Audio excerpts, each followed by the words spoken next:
Hello friends, welcome to QApedia, and this is our blog qapedia.com.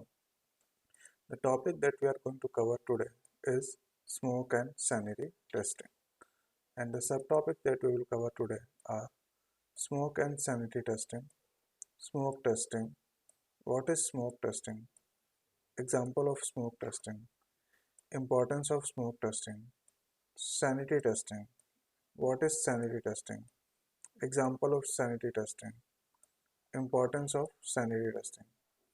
When to do smoke and sanity testing, smoke versus sanity testing, summary of the session, and then question for the session. So let's start smoke and sanity testing. So what is smoke testing? Now before we talk about smoke testing, we have to know what do we do in software testing process. So we have already studied that we test the software in software testing process. So if we test the software in software testing process, then this software has to be created first and then it should be made available to the tester so that the tester can test it. Now the question is, how will this software be available to tester?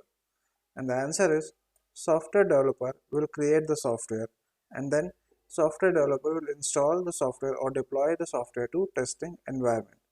So the software will be installed or deployed to the testing environment, and this way it will be available to software tester. Now this deployment that we are talking about is somewhat similar to the installation that we do in our laptop or in our desktop, in our Windows machine or in our Mac machine. Like any software that we install, like any game we install or any application that we install in our laptop or desktop, uh, that installation is somewhat similar to the to this kind of to this deployment which software developer will do. Now testers can test the software because it is available in the testing environment. Now in order to test a software, the software has to be launched first. We have to open it first, we have to launch it first. Now this is a similar situation when we install a software in our machine, in our laptop or desktop, and then we try to open the software application. So this situation and this situation, like launching a software in testing environment or opening a software application in our Windows machine, it's somewhat similar. Suppose the software application does not open. Okay, so if suppose the software application does not open, then what do we say? That the build is failed, the installation is failed. Okay, the application is not opening at all. So that means our build is failed or our installation is failed, and this is called our smoke testing. Okay, in smoke testing, what do we test? We test whether we are able to open application or not, whether we are launch an application or not. So we are testing the build specifically. So if you want to define smoke testing, then you can say that smoke testing is a software testing process that determines that deployed software build, the deployment which has happened recently, the build which has happened recently, the installation which has happened recently, that particular deployment is stable or not. So our build is stable or not. So that's what we verify in smoke testing. Now if suppose our build is failed, then we will say the smoke testing is also failed. But if suppose our build is passed, then we say the smoke testing is also passed. So smoke testing will pass if our build is passed, and smoke testing will fail if the build is failed. Smoke testing is also known as build verification testing because it verifies that the build is stable or not. Okay, our build is stable or not is verified in smoke testing. That's why we call it build verification testing. Smoke testing is also known as confidence testing. Okay, because it gives a confidence to the tester that the build is stable if it is passed, and if the build is stable, then we can do more testing on the software. So that's why smoke testing is called as confidence testing also. Now let's see the example of smoke testing. So if we want to understand smoke testing in a better way, then we should see some examples of smoke testing. So the few examples of smoke testing are launching an application, opening an application, or accessing the application. Are we able to access the application or not? Are we able to open the application or not? Are we able to launch the application or any application like net banking application or any e-commerce application, are we able to launch it or not, open it or not? Then second thing, log into the application. Are we able to log into the application or not? Like any net banking application, if we cannot log in, then we will not be able to work on that application, right? So these two are the example of smoke testing. Then what is the importance of smoke testing? So smoke testing is very important because what does it do? It helps in verifying that the build is stable or not. Okay, this is the very important thing. We should verify that our build is stable or not.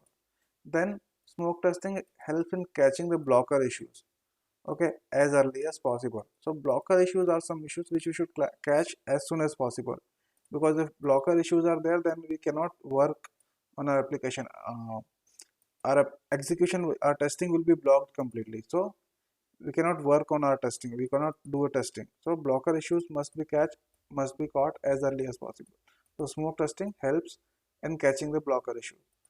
Then it helps in saving our time and resources. Now because we catch the blocker issues early, so our time and resources will be saved. And then it helps in saving the money and efforts also because we catch blocker issues early.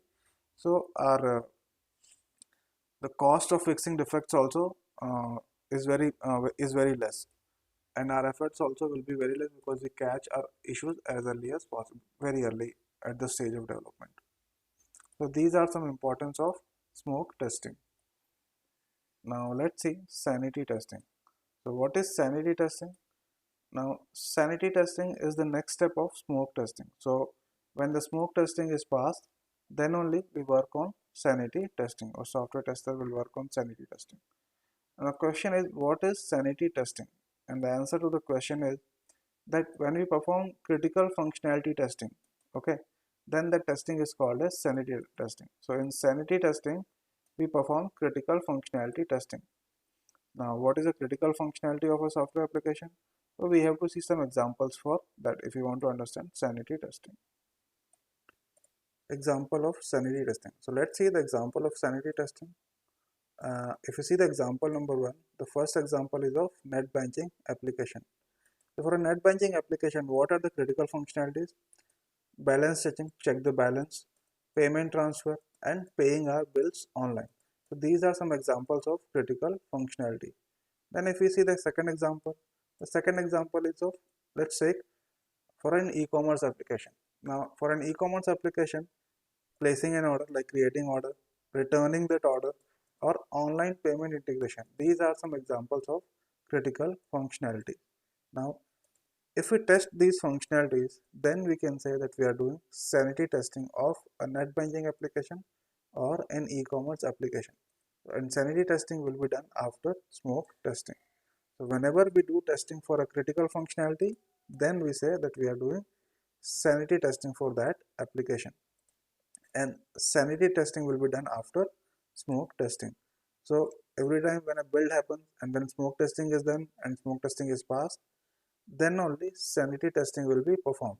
And in sanity testing, we'll do critical functionalities testing. Critical functionalities of the application will be tested in sanity testing. Now, let's see the importance of sanity testing. So, sanity testing is very important because it helps in verifying that the critical functionalities are working fine or not. And it helps in catching the critical issues as early as possible. So, we can find critical issues very early in the development cycle. Then it helps in saving our time and resources because we catch the critical issues very early. So our time and resources will be saved. Then it helps in saving our money and effort. The reason for this also is same because we catch the critical issues very early. So it helps in saving money and efforts. Now we can conclude that we do smoke testing and sanity testing so that we can save our time. So if suppose let's say we got the build from developer and we don't do smoke testing and we don't do sanity testing, and what do we plan? We plan to do a full-fledged testing. So for doing a full-fledged testing, we have to do planning. Okay, so we have to do some planning for that. So our time and effort that we will do in the planning for that full-fledged testing, that time will go waste if suppose the build itself is failed. If our build is failed, then there is no point in doing a full-fledged testing, and that's why we say that it's always better to do smoke testing and after smoke testing do sanity testing so that we can save our time and effort. Now our next topic is when to do smoke testing and sanity testing. So it's a very good question that everybody asks. So first of all, we should know what is levels of testing.